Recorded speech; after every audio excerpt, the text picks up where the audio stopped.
आप सुन रहे हैं विवेक सर यूट्यूब चैनल पर एक ऑडियो बुक। इस ऑडियो बुक में हमने दो बैलों की कथा के पाठ को समझाने की कोशिश की है।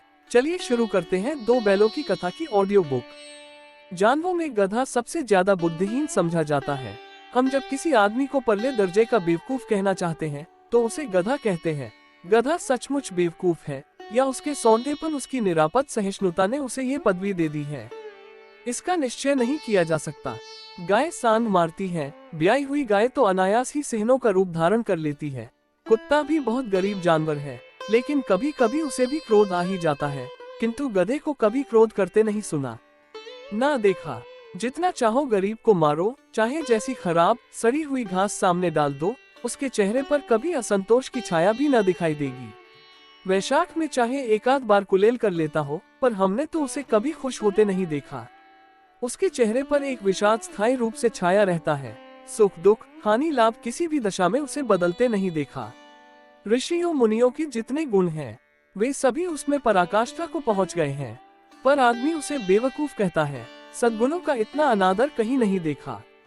कदाचित सीधापन संसार के लिए उपयुक्त नहीं है।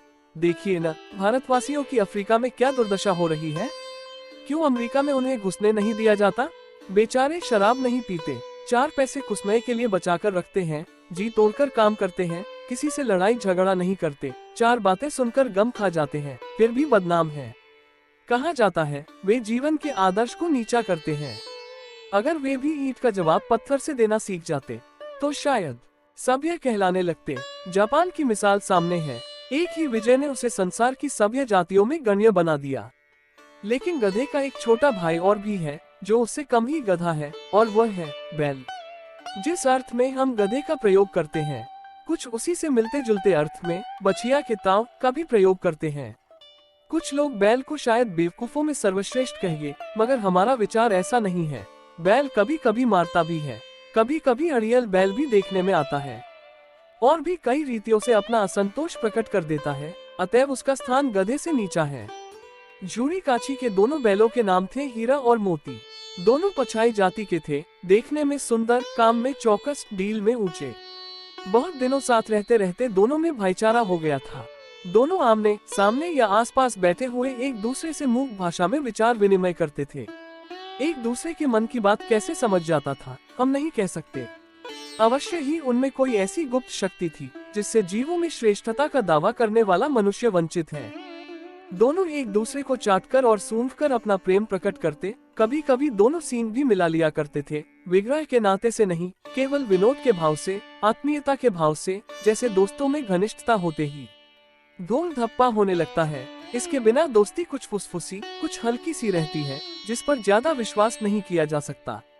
जिस वक्त ये दोनों बैल हल या गाड़ी में जोत दिए जाते तो ये गर्दन हिला हिलाकर चलते। उस वक्त हर एक की यही चेष्टा होती थी कि ज्यादा से ज्यादा बोझ मेरी ही गर्दन पर रहे।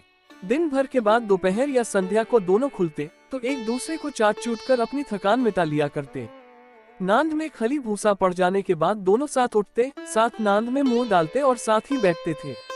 एक मुंह हटा लेता तो दूसरा भी हटा लेता था। संयोग की बात, झुरी ने एक बार गोई को ससुराल भेज दिया। बैलों को क्या मालूम वे क्यों भेजे जा रहे हैं। समझे, मालिक ने हमें बेच दिया। अपना यो बेचा जाना उन्हें अच्छा लगा या बुरा कौन जाने, पर झूरी के साले गया को घर तक गोई ले जाने में दांतों पसीना आ गया। पीछे से हाँकता तो दोनों दाएं बाएं भागते, पगहिया पकड़कर आगे से खींचता तो दोनों पीछे को जोर लगाते, मारता तो दोनों सींग नीचे करके हुनकारते। अगर ईश्वर ने उन्हें वाणी दी होती तो झूरी से पूछते, तुम हम गरीबों को क्यों निकाल रहे हो? हमने तो तुम्हारी सेवा करने में कोई कसर नहीं रखी। अगर इतनी मेहनत से काम न चलता था तो और काम ले लेते।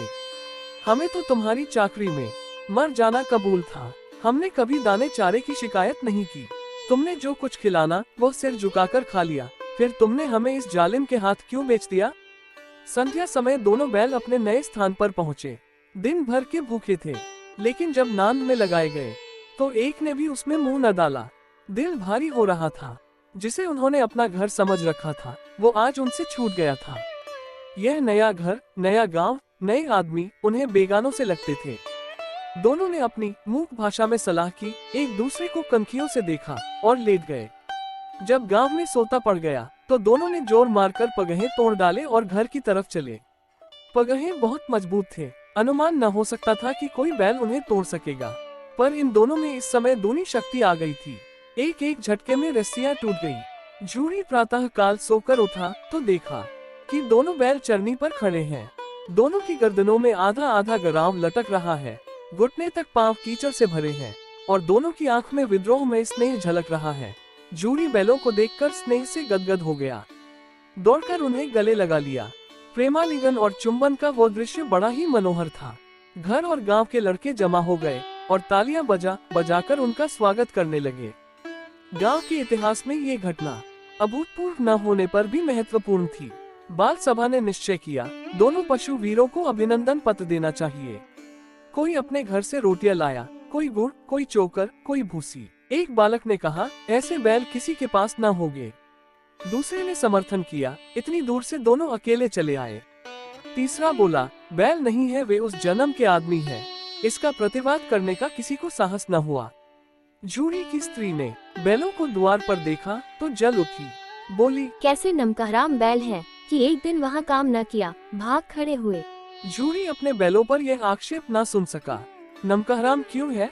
चारा दाना न दिया होगा तो क्या करते? स्त्री ने रोब के साथ कहा, बस तुम ही तो बैलों को खिलाना जानते हो और तो सभी पानी पिला पिला कर रखते हैं। जूरी ने चिढ़ाया, चारा मिलता तो क्यों भागते? स्त्री चिड़ी, भागे इसलिए कि वे लोग तुम जैसे बुद्धू की तरह बैलों को सहलाते नहीं, खिलाते हैं तो रगड़ कर जोतते भी हैं। ये दोनों ठहरे कामचोर भाग निकले। अब देखूं कहाँ से खली और चोकर मिलता है। सूखे भूसे के सिवा कुछ न दूंगी, खाए चाहे मरे। वही हुआ। मजूर को कड़ी ताकीद कर दी गई कि बैलों को खाली सूखा भूसा दिया जाए। बैलों ने नांद में मुंह डाला तो फीका फीका, न कोई चिकनाहट न कोई रस। क्या खाएं? आशा भरी आंखों से द्वार की ओर ताकने लगे। जूरी ने मजूर से कहा, थोड़ी सी खली क्यों नहीं डाल देता बे? मालकिन मुझे मार ही डालेंगी। चुराकर डाला। न दादा, पीछे से तुम भी उन्हीं की सी कहोगे। आज की इस वीडियो में इतना ही। आगे की कहानी पार्ट 2 में समझेंगे। अगर यह ऑडियो बुक अच्छी लगी हो तो लाइक कीजिएगा, चैनल को सब्सक्राइब कर लीजिएगा पार्ट 2 सुनने के लिए, और इस ऑडियो बुक को अपने सभी मित्रों के साथ, दोस्तों के साथ शेयर कर दीजिएगा ताकि वह भी ऑडियो बुक का आनंद ले सकें। धन्यवाद।